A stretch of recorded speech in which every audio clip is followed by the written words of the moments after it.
Ya, oke, bismillahirrahmanirrahim. Assalamualaikum warahmatullahi wabarakatuh. Selamat sore. Salam sehat untuk kita semua. Alhamdulillahirrahmanirrahim. Sobat AD Jawa Timur. Hari ini hari Rabu, tanggal 12 Februari. Seperti biasa, kita ini ya mengadakan live IG hari ini. Temanya cukup menarik nih. Live IG tematik yang membahas terkait review market atau review IHSG di balik penurunan saham konglomerasi dan juga banking. Meskipun kalau kita lihat hari ini alhamdulillah market kita udah naik 1,74%, dan kalau kita lihat saham-saham banking pun hari ini mengalami kenaikan. Tentunya ini ada apa sih dibaliknya setelah beberapa waktu yang lalu mengalami penurunan. Dan kalau kita lihat saham-saham konglomerasi pun juga hari ini mengalami kenaikan setelah mengalami penurunan yang cukup dalam beberapa waktu yang lalu. Oke, hari ini saya nanti akan ditemani oleh Mas Maulana atau biasa disapa dengan Mas Nanang dari RHB Sekuritas, dan juga influencer pasar modal ya, kayak gitu ya. Semoga Mas Maulana bisa lancar join dengan kita sebentar.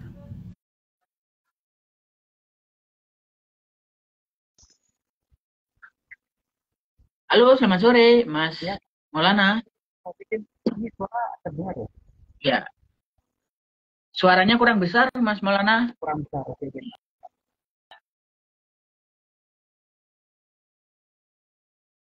Oke, kalau sekarang?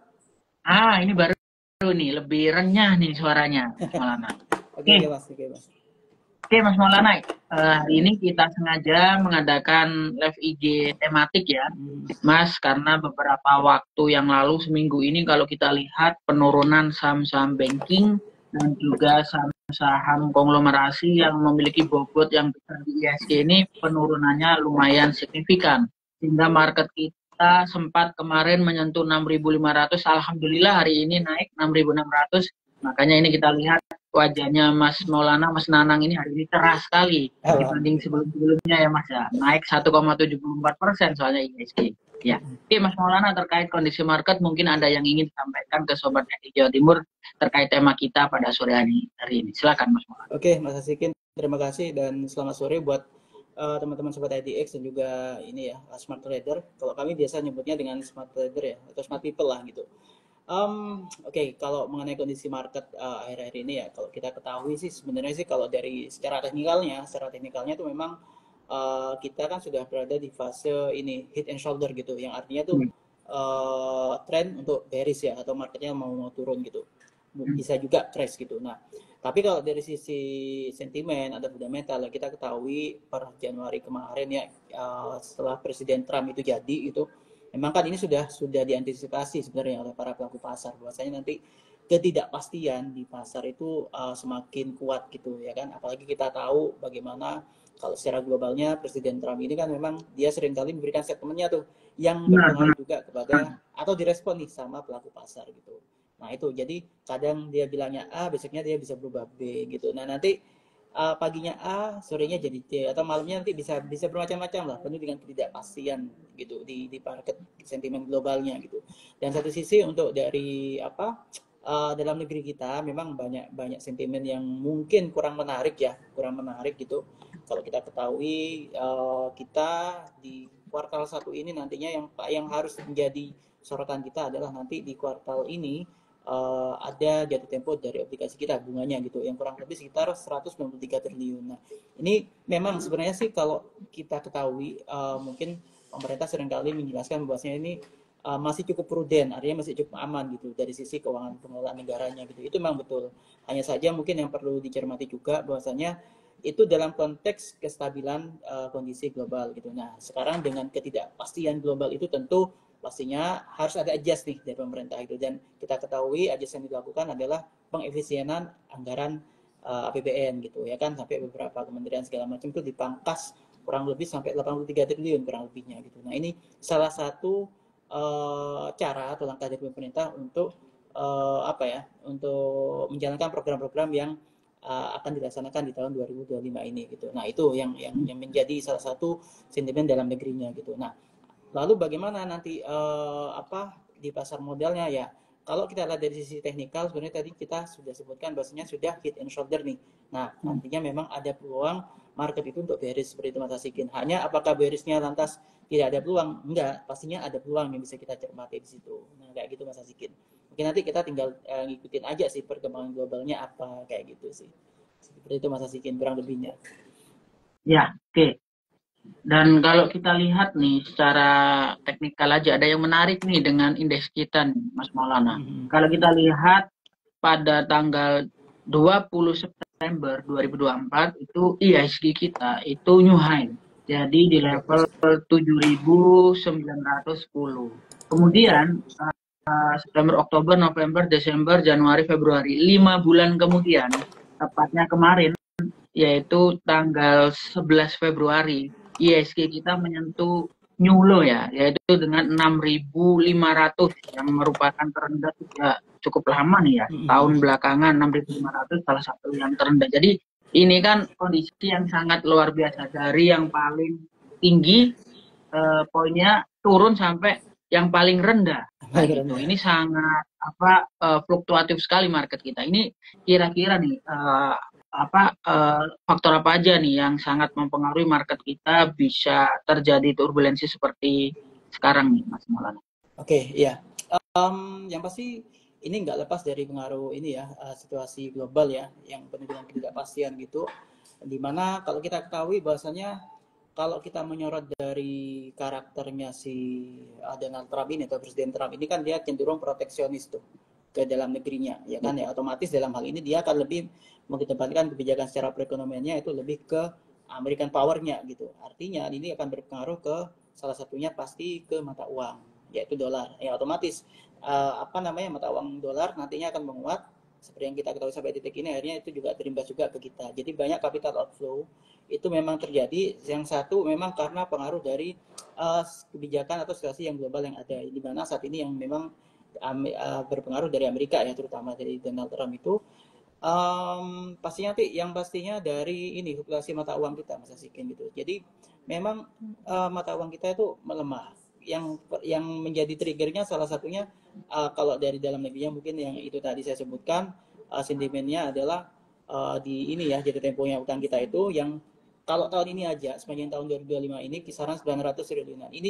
Ini jatuh temponya yang punya obligasi luar yang dipegang oleh asing, ini tentu yang bayarnya harus pakai mata uang asing bukan rupiah gitu, sehingga itu yang menjadi pelemahan mata uang kita, salah satu indikatornya di sana sebenarnya gitu. Nah, terus yang ketiga apa gitu? Yang ketiga memang ketika nantinya ini berpengaruh juga ke harga komoditas dan adanya perang dagang tarif, di mana nilai-nilai ekspor kita itu akhirnya tarifnya kalau kita ekspor nantinya itu harga akan menjadi lebih mahal untuk calon pembeli kita. Nah, ini kan juga akan menjadi beban nantinya gitu. Nah, otomatis satu sisi mata uang kita rupiah semakin melemah, ya kan? Dan ketika kita menjual keluar raw material kita, akhirnya itu harganya lebih mahal. Nah, ini akan berpengaruh nanti kayak mungkin ke komoditas batu bara misalnya. Ya kayak kita kan salah satunya negara yang banyak komoditasnya itu batu baranya itu China dan India. Nah, ini juga akhirnya mereka kena imbas ini tadi, akhirnya mereka pun juga akan menaikkan tarif juga gitu.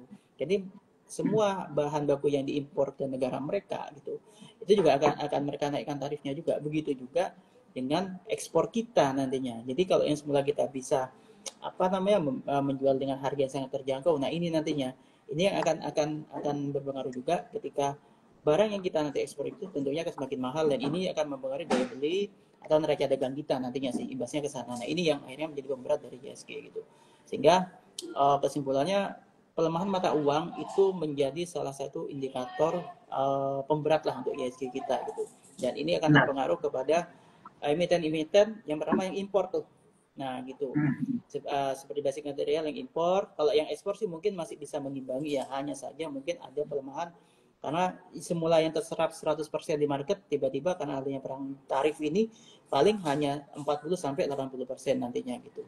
Itu untuk yang ekspor. Nah, untuk perbankan sendiri tentu dengan adanya berkurangnya transaksi dagang itu tadi, sehingga yang semula kita surplus akhirnya jadi defisit nih. Nah, ini juga kan akhirnya uang itu kan nggak masuk ke bank lagi, itu akan berkurang gitu transaksinya di perbankan. Ini kan berpengaruh juga nantinya sih gitu. Tapi kalau kita back to fundamentalnya, saya pikir sih masih cukup menarik sih Mas Asikin, apalagi kan ini kita udah mau mulai masuk ke earning season gitu, dimana earning season itu laporan keuangan dari setiap emiten itu akan berpengaruh gitu Benar. terhadap perspektif para investor nantinya ke depannya itu seperti apa. Kalau sesuai dengan ekspektasi investor atau market, tentunya apa emiten-emiten ini atau saham-saham kita itu masih bisa dibilang cukup menarik gitu. Nah, tinggal nanti kita lihat aja earning seasonnya atau laporan keuangannya bagaimana gitu. Seperti itu. Kalau bagus, nanti sepanjang tahun pastinya bagus kayak gitu sih Mas Sigit.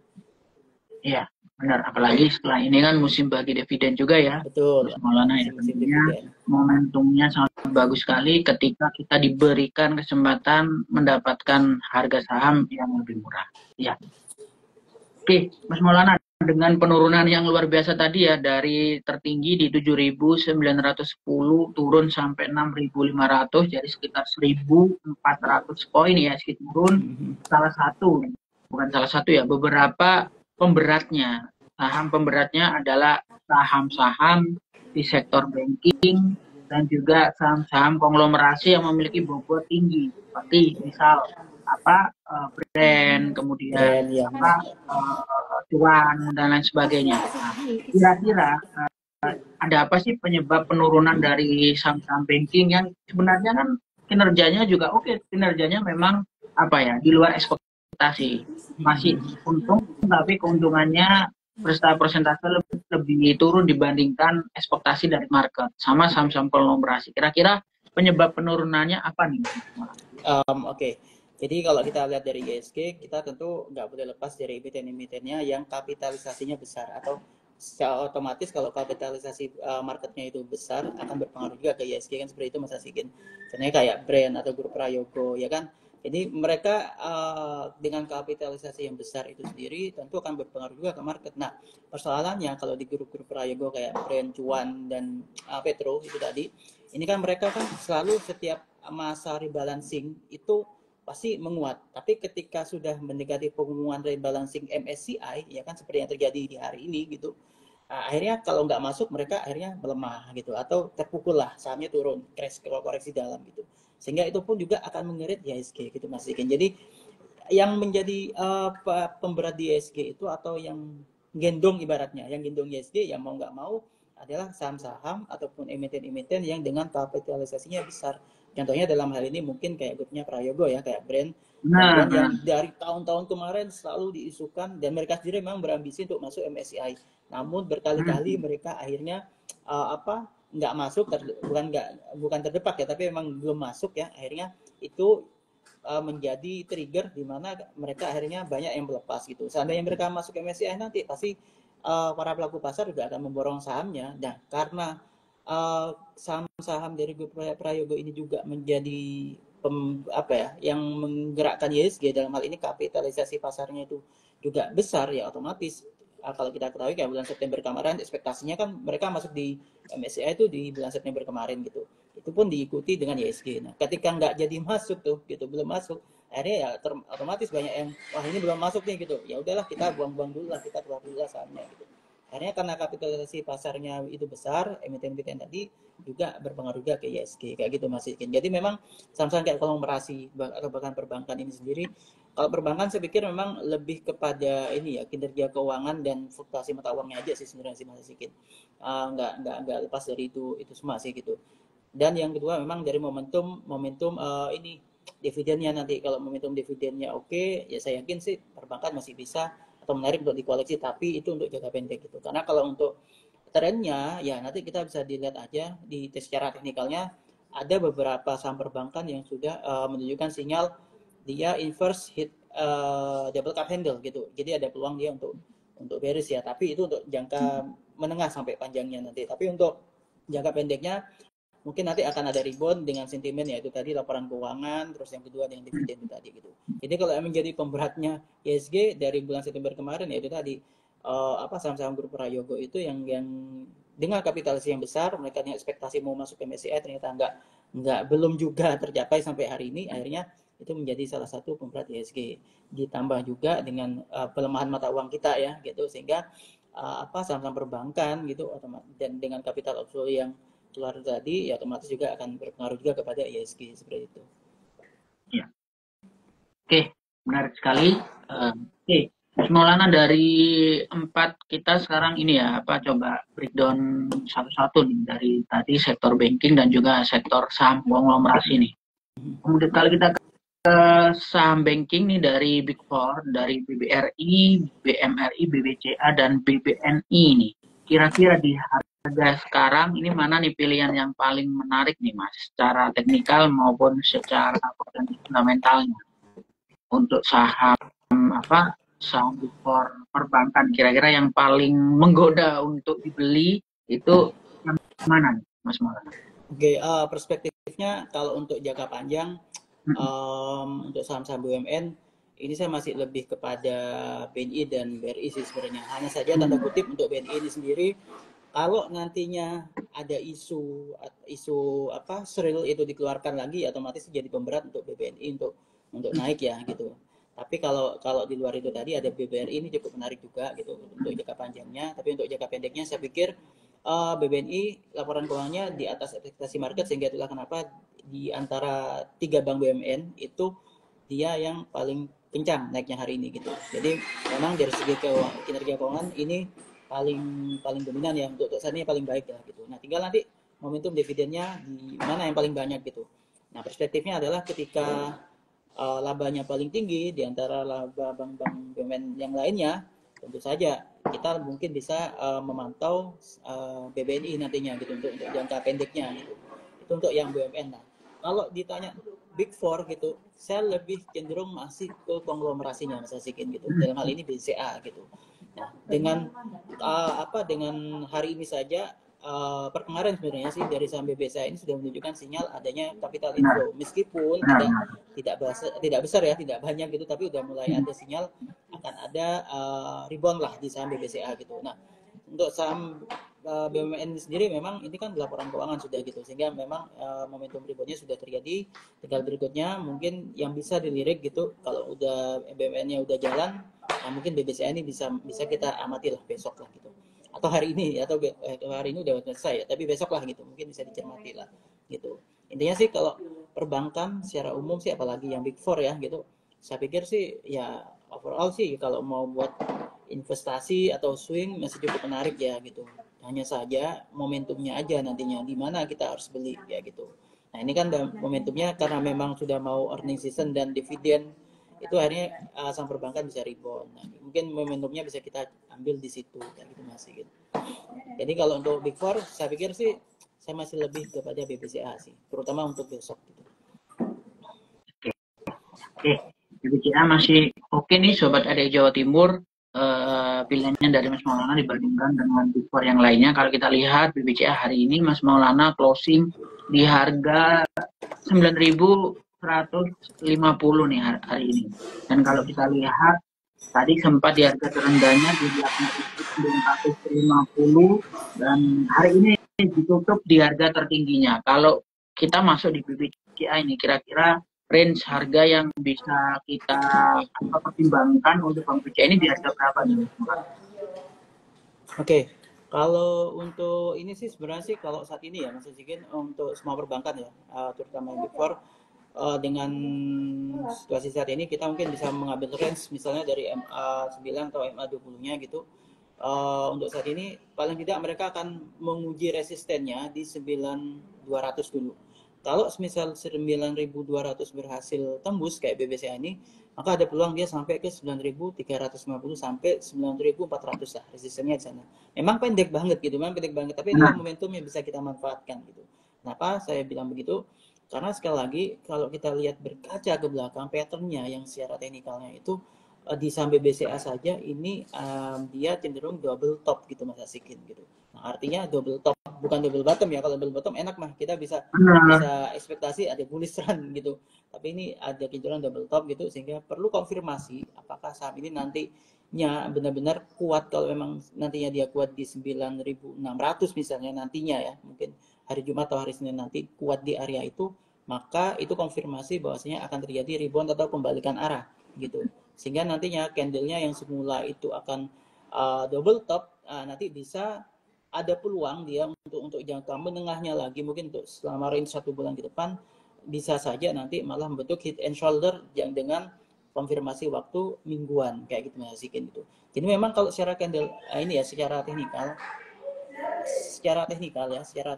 memang saham-saham kayak BBCA, BBRI itu ada pola yang cenderung bearish kayak gitu. Nah, sehingga kita benar-benar harus harus pendek banget kalau kita mau masuk ke saham-saham perbankan kayak gitu. Contohnya dalam hal ini BBCA kita bisa tarik tuh dari awal 2024 ya, di bulan 2023 itu udah konfirmasi, ini udah double top sih Mas, sampai per hari ini gitu. Nah gitu, kalaupun hari ini terjadi rebound ya itu tadi karena memang momentumnya laporan keuangan dan juga musim dividen ya, dividen season lah di sini. Nah sehingga itulah terjadi rebound kayak gitu. Nah, persoalannya kan yang menjadi mimpi buruknya ini adalah ini tadi pelemahan mata uang kita sih gitu. Nah kalau ini masih terus terjadi tentu ini akan menjadi pemberat dari saham-saham perbankan kayak gitu Mas Asikin. Iya, sip.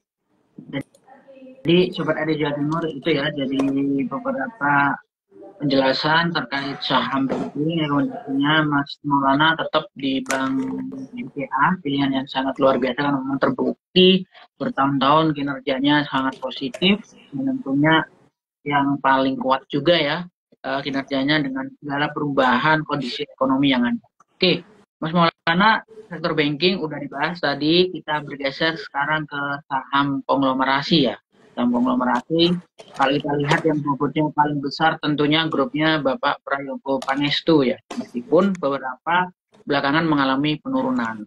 Tapi kalau kita lihat dari teknikal, dari saham konglomerasi kelihatannya yang bagus ini ada beberapa saham yang mengalami kenaikan ya, yang beberapa hari ini mengalami kenaikan. Ada grupnya PMTK nih, kalau kita lihat kayak SCMA mengalami kenaikan juga ya, Maulana, SCMA dan PMTK juga cukup kuat. Kalau menurut Mas Maulana, kira-kira di saham konglomerasi ini lebih prefer untuk milih yang mana nih Mas? Oke, kalau untuk saham Prayogo, kalau saya pribadi ya si Mas Asikin, tapi sekali lagi disclaimer saya lebih suka ya ke saham-saham yang dengan kategori dia masuk ke transaksi margin gitu. Kenapa? Karena otomatis kalau saham itu masuk ke kategori margin, maka volatilitasnya itu lebih tinggi tapi aman gitu. Karena dia kan masuk margin nih gitu. Karena margin kan ada jaminan di situ kan gitu. Nah, saya lebih cenderung ke PTRO sebenarnya sih gitu. Nah, kalau untuk saham-saham seperti brand cuan, nah kita emang harus menunggu nantinya di rebalancing MSCI berikutnya di bulan Maret kalau nggak salah. Ya di bulan Maret nanti, akhir Maret mereka diberikan tenggang waktu oleh MSCI untuk memberikan semacam klarifikasi gitu, karena memang tidak masuknya kayak brand cuan itu memang adanya beberapa pertimbangan gitu, dan itu nanti akan terjadi perdebatan nanti di MSCI dengan emitennya ya, bukan kita tapi nanti si emiten dengan si MSCI ataupun FTSE nantinya nanti akan terjadi perdebatan mereka untuk saling mengklarifikasi apakah memang saham-saham ini layak untuk masuk ke MSCI atau ke FTSE-nya atau FTSE-nya nanti gitu. Nah, setahu saya tadi informasi mungkin nanti bulan Mei akan ada final decision-nya apakah nantinya saham Prayogo ini akan masuk ke MSCI gitu, seperti brand dan cuan itu tadi gitu, di finalnya nanti akan ada di sekitaran bulan April Mei lah gitu. Tapi yang pasti nanti menurut informasi orang dalam yang saya dapatkan, mereka diberi tenggang waktu sampai 30 Maret nantinya untuk memberikan klarifikasi gitu, kalau mereka memang bisa masuk ke MSCI ataupun FTSE seperti itu Mas Asikin. Tapi kalau dibilang mana yang lebih ini, saya lebih suka ke Petro, saya pribadi gitu. Tapi disclaimer on ya gitu. Karena kenapa? Karena dia masuk kategori saham yang bisa ditransaksikan secara margin, Petro ini gitu. Jadi cenderung lebih safe lah menurut saya gitu. Tapi ya sekali lagi dengan volatilitas yang sangat tinggi. Jadi buat teman-teman kalau mau bertransaksi di saham-saham konglomerasi seperti ini, ya tentu saja harus ada di depan layar dan disiplin fokus dengan trading plan-nya seperti itu Mas Asikin. Iya. Siap. Jadi itu nih Sobat Adi Jawa Timur, sahamnya Pak Prayogo Pangestu yang menjadi pilihan dari Mas Maulana adalah sahamnya PTRO. Jadi kalau kita lihat misalnya ini PTRO bisa, kalau kita lihat hari ini closingnya di harga 3.400 di harga 3.400 ya Mas ya. Closingnya di harga 3.400 naik 5,59%. Terendahnya tadi sempat di 3.220, kira-kira untuk PTRO ini boleh masuk di kisaran harga berapa nih Mas untuk PTRO? Untuk PTRO, oke, sebentar saya coba cek dulu. PTRO. Oke, sebenarnya sih kalau PTRO ini sendiri ya Mas Sikin ya, kalau untuk apa untuk shortnya gitu, untuk jangka pendeknya, sebenarnya sih di harga 3.400 itu masih bisa lah untuk kita apa trading dengan area sell di kisaran 3.750 sampai 3.820. Karena 3.820 itu merupakan area resistennya gitu secara symmetrical triangle. Nah, tinggal nantinya apakah dengan volatilitas yang tinggi di saham ini kita bisa ambil di bawah. Nah, selama saham ini masih di kisaran 3.370-an, maka saham ini masih berpeluang untuk menguat lagi, Mas Sikin. Kalau di 3.370 lah gitu, misalnya di atas itu, maka peluang penguatannya sangat terjaga. Kita bisa saja mungkin cicil, misalnya nanti besoknya ya, terjadi koreksi selama dia di 3.300-an, kita bisa cicil buy lah di sana gitu. Atau kita boleh cermati misalnya, wah ini ternyata dia kuat di 3.400 nih gitu. Nah, sejauh ini sinyalnya ada peluang untuk jangka pendeknya dia ke 3.750 sampai 3.800-an sih untuk jangka pendeknya gitu Mas Sigit. Jadi ada peluang sebenarnya sih kalau kita mau masuk ke saham ini gitu. Tapi sekali lagi disclaimer on. Oke, itu Mas Sigit. Ya, oke, kepada RI Jawa Timur itu tadi analisa dari Mas Maulana terkait saham PTRU. Untuk banking jagoannya tadi Bank BCA, untuk saham konglomerasi pilihannya dari Mas Maulana adalah PTRU. Ya, oke baik.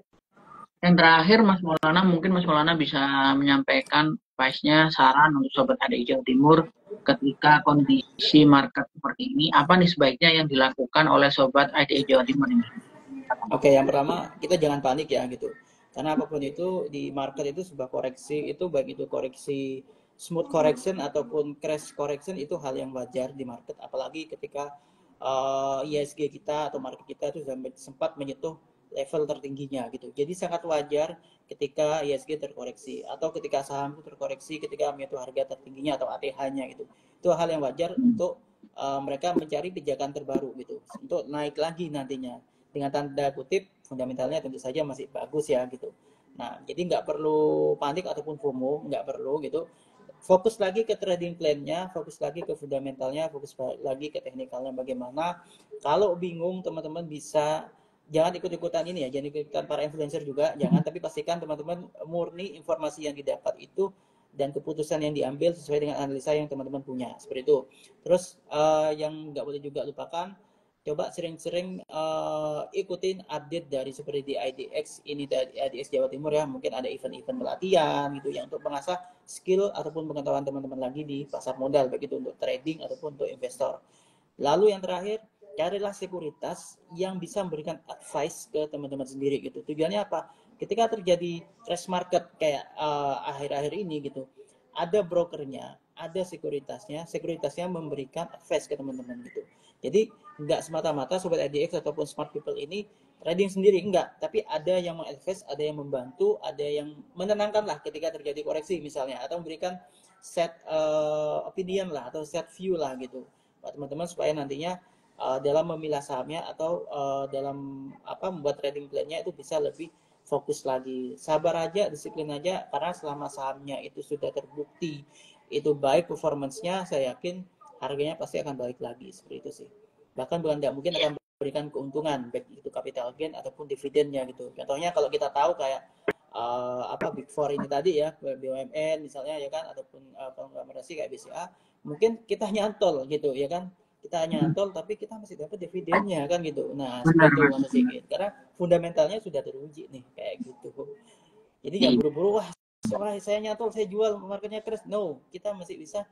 Ya memang sih semula niatnya trader jadi investor ya iya gitu. Tapi kan paling enggak itulah tadi kita harus fokus lagi ke goal kita apa yang mau kita capai di dalam berinvestasi di pasar modal, seperti itu. Oke. Sip. Oke, Mas Maulana, jadi Sobat ADI Jawa Timur jangan panik. Kemudian tentunya kalau memang merasa ada, waduh saya deg-degan ini baru pertama kali mengalami ketika market mengalami penurunan. Ya udah, tanya kepada orang yang memang udah pengalaman, udah setiap hari kerjanya di depan monitor kayak gitu. Misalnya ke sekuritas kayak gitu. Nanti diskusikan sehingga akan mendapatkan saran terkait rencana nanti ke depannya seperti apa nih, dengan tentunya skenario-skenario yang berbeda juga. Ya, oke, Mas Maulana, terima kasih atas waktunya sore hari ini untuk bisa memberikan insight-nya terkait review IHSG di balik penurunan saham aglomerasi dan banking. Semoga Mas Maulana selalu sehat sehingga bisa menemani Sobat Adik Jawa Timur dalam memberikan update-nya. Dan sampaikan salam juga untuk teman-teman di RAB Sekuritas Surabaya. Terima kasih Mas Maulana, sampai bertemu di kesempatan selanjutnya. Oke, terima kasih Pak Sikin. Terima kasih juga Sobat IDX dan Smart People. See you.